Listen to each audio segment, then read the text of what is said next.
Chapter 5, Sum number 2.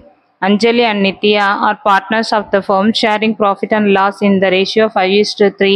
They admit Premila on 1/1/2018 and that the day the balance sheet show accumulated losses rupees 40,000 on the asset side of the balance sheet. Give the journal entries to transfer the accumulated losses on admission. Sum எப்படி போடுதுன்னு பாருங்க. Journal entry. Sum number 2, journal entry, date particulars, LF, debit and credit. Anjali capital account data, Nitya capital account data to profit and loss account.